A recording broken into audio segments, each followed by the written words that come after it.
I'm Sabina Vaught, Director of the Kinloch Commons for Critical Pedagogy and Leadership at the University of Pittsburgh. Welcome to the Digital Freedom Leadership Project. This project consists of a series of brief conversations with leaders reflecting on one of their guiding principles. The project is designed as a resource to support educational leaders doing freedom work everywhere.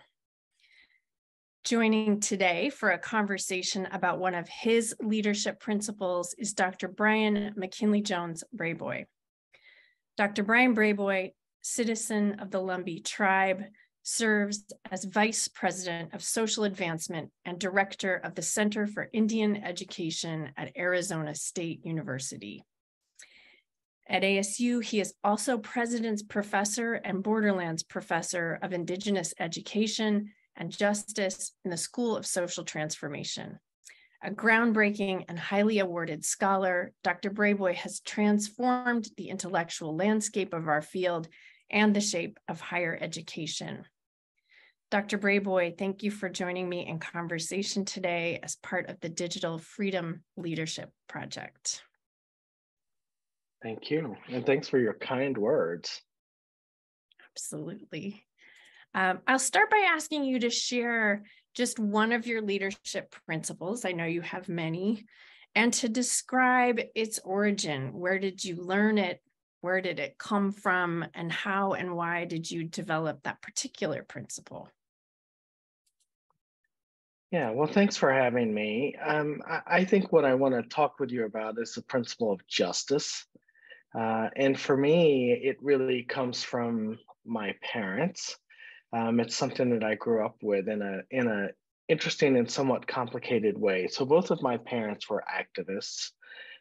My mother was an educational activist. My father was a health activist, but they did it in I think really important ways that complicate how I think and have come to think about justice and how I think others should also do it. So my mom spent her life really working toward helping create educational justice for American Indian, Alaska Native communities. She helped them think about tribal nations and communities, really think about how to create the conditions for them to engage in the process of what I have come to call self-determination through self-education. That is preparing batches of teachers and principals and other administrators to be able to lead schools in tribal communities and nations.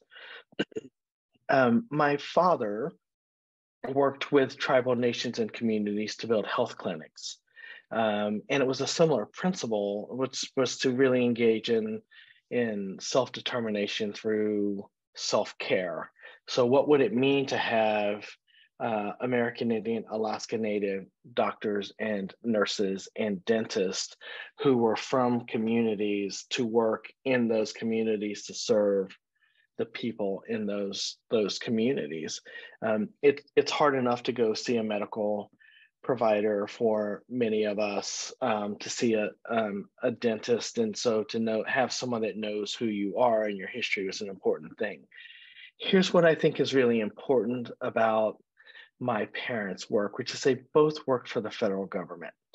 And so my mom worked for the Department of Education. My father was a naval officer who worked for Public Health Service and spent chunks of his career working for the Indian Health Service, which is not always, neither of those have always been friends of tribal communities and nations. And so for me, I think what I saw are my parents really navigating a system and a structure that often constrained and crushed our communities, to think about ways to open that up to enable and enhance and help those communities unlock the power they already had.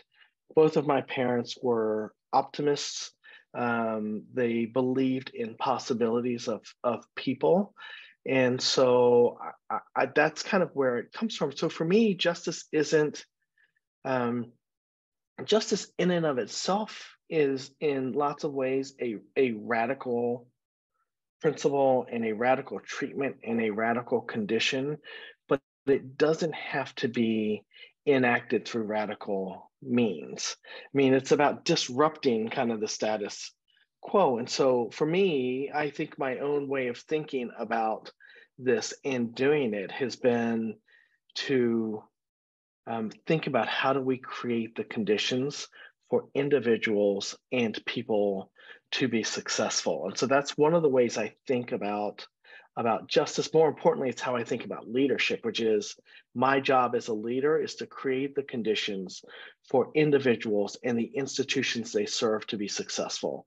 And success in this case means being able to support the work of others, being able to support the work of the communities that they live in, that they work with and through the communities that they serve.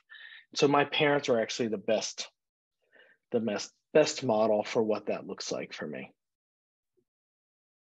And so if I'm hearing you well, that justice is in part knowing a community, being of a community, understanding a community's self-determined needs, wishes, and then working within the existing structure to navigate or channel or redistribute resources. Am I hearing you right? Well, I think that's one form of justice, and it happens to be the form of justice in which I exist. I think that there are, to be clear, I think that there are lots of forms of justice. I think that breaking a structure and a system is one way to do that. Altering it is another way to do it. Reimagining yet another is also how you do that. And I'm actually not, I mean, what I'm really clear about is that I'm much more interested in doing right than being right. And so I think that all three of those and other forms of justice are out there. And whether or not people think that they're all equal is really up to them. I'm not actually suggesting that they are equal. I think that there are challenges embedded in each of them.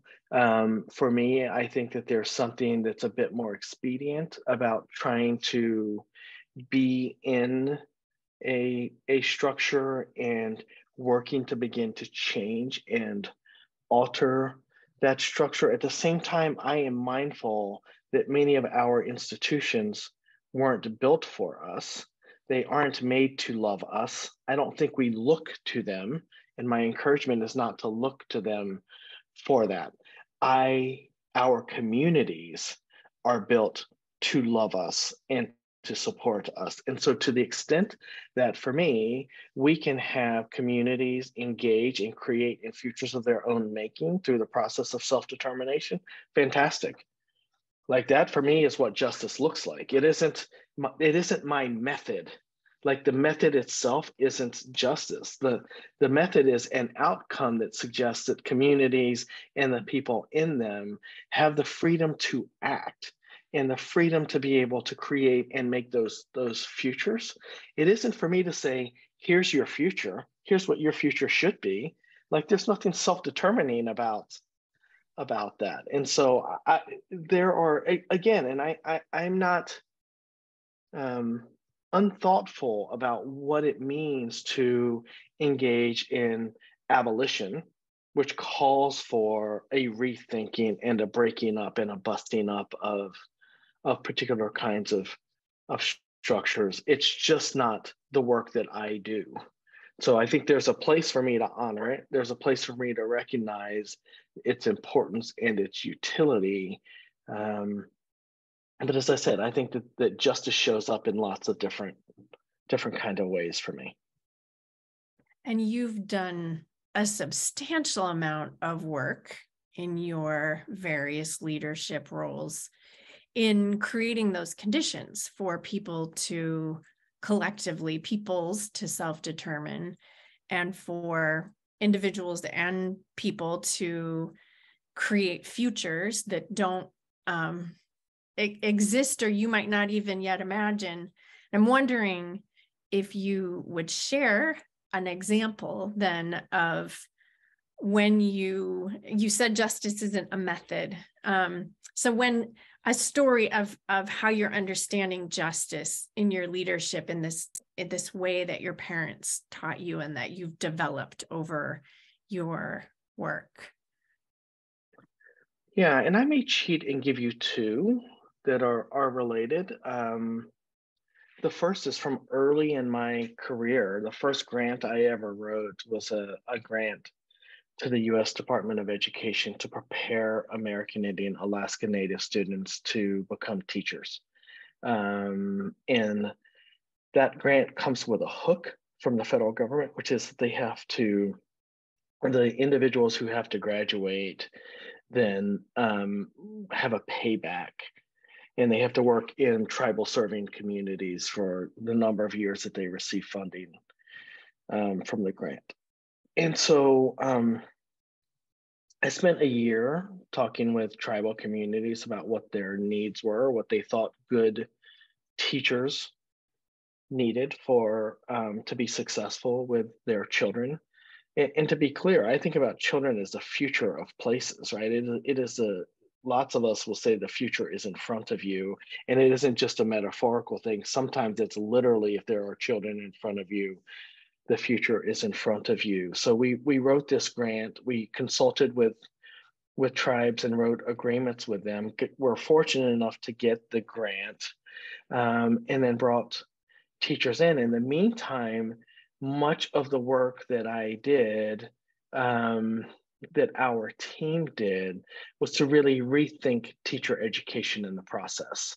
And so there are these layered pieces of justice for me that become important. And so one is, what does the tribe want? That's the self-determining part of it. It's about them creating and making futures of their own making. And what they wanted was teachers that understood language and culture and who would love their children. And so I was in a college, and the college was one of these things where they spent a lot. There were a bunch of courses that were teaching teachers how to do DIBELS and other kinds of assessment models to determine where students were deficient in their work. There was much more time on teaching reading, for example, than there was in thinking about the ways in which language and culture intersect with learning. So it was much more focused on teaching and less on learning. And so part of what we did was say we want to engage this through a pedagogical model that situates learning, teaching and learning together, and not just kind of a one-way transmission. And so using the heft of the grant, it's almost $1 million grant, and way back then that was a lot of money, gave us an ability to be able to say to the college, we're going to rework the required courses. So we taught a course on, we replaced one of the reading courses with a course on the history of American Indian education, and we replaced one of the special ed courses with a course on indigenous epistemologies, which at the time I sort of thought was a pretty interesting thing for us to really get at how do we think about larger conceptions of knowing. And then we enacted this course. So in the meantime, part of what I had to do as a PI and a director on this grant is, when our students encountered a professor that didn't seem to be understanding the unique needs of the tribes, I would knock on the door, talk to them, close the door, and say to the professor behind the doors, look, here's the challenge. And I wanted to be pedagogical in the ways in which I did that. I did not want to embarrass those people. They were my colleagues. And frankly, the idea was to move them. It wasn't to shame them.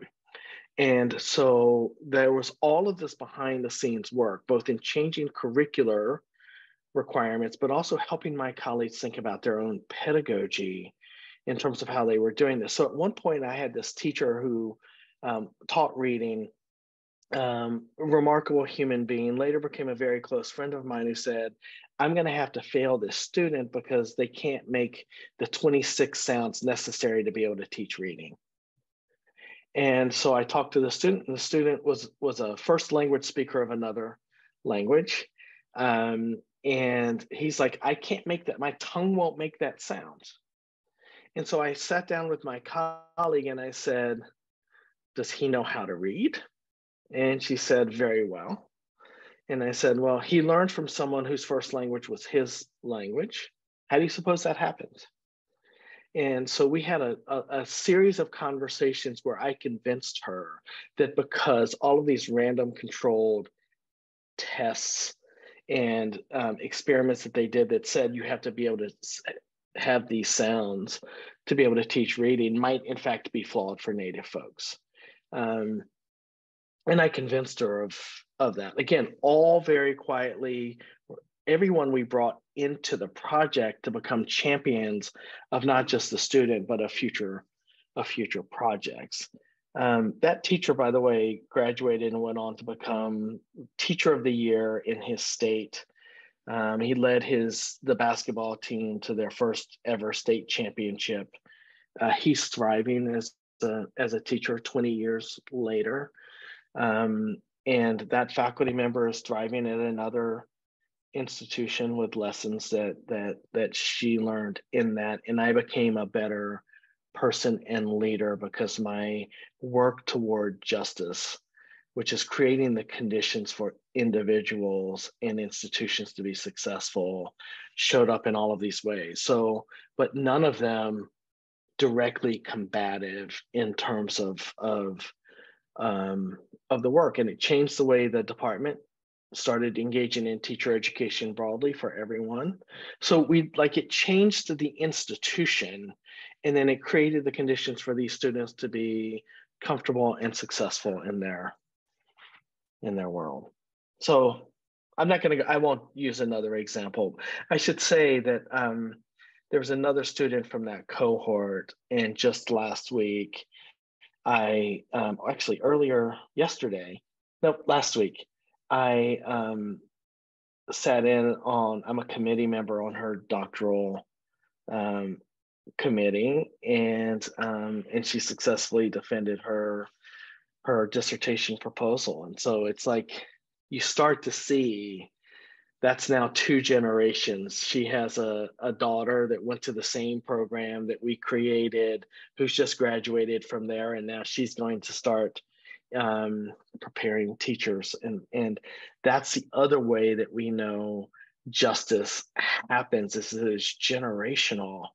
And so these are really good examples of that. This teacher that won Teacher of the Award, and his students are reading and thriving and being successful, and his girls teams are winning basketball championships. And then this other member that I'm talking about, who's from the same communities, it turns out, is on the verge of earning a PhD. So I heard you say multiple times that this kind of leadership is about creating the conditions for people. I heard you also say that it's about building deep and respectful and caring relationships, and that's difficult, complex work. I appreciated you saying, you go in and close the door and really be, as you said, teaching and learning at the same time. So trying to be pedagogical with colleagues in a generous way, in a humble way. And I also appreciate, and I don't know if you intended this, but I think sometimes there is a drive for measuring outcomes and success that is that winds up being relatively narrow and impatient. And so the kinds of examples you gave of people's living their lived lives and the community, so generations up and down, but also the impact outward, a girls' basketball team, is a kind of a story that measures the kind of effectiveness of the leadership you do. So I appreciate you sharing those.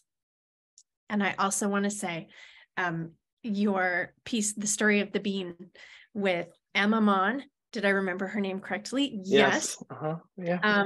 People watching this, read that piece, please. I teach that piece to in-service teachers, pre-service teachers, school leaders, everyone I can. It's just a beautiful piece. And I think it's about the grant project, the curricular pedagogical project It is.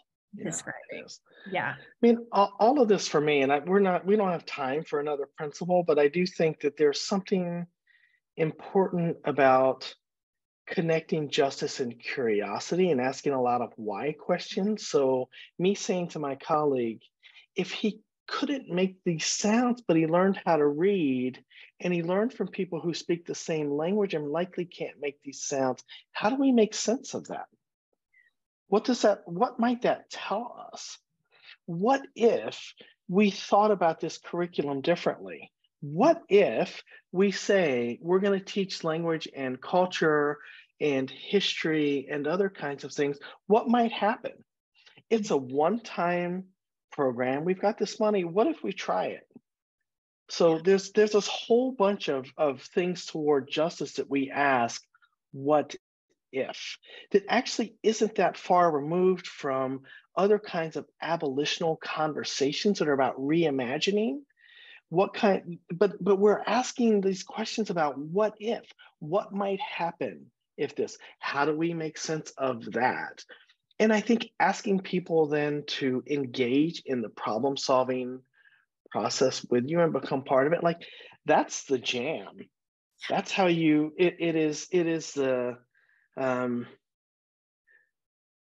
I think sometimes we think about movements for justice of having to have this immediate piece of it. And there are a whole bunch of great things about getting older.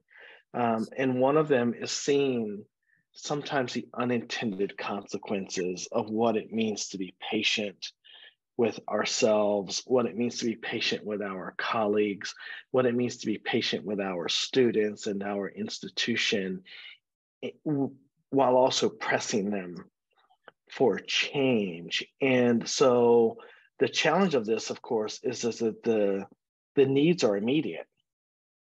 Right? When there's injustice, the needs are immediate.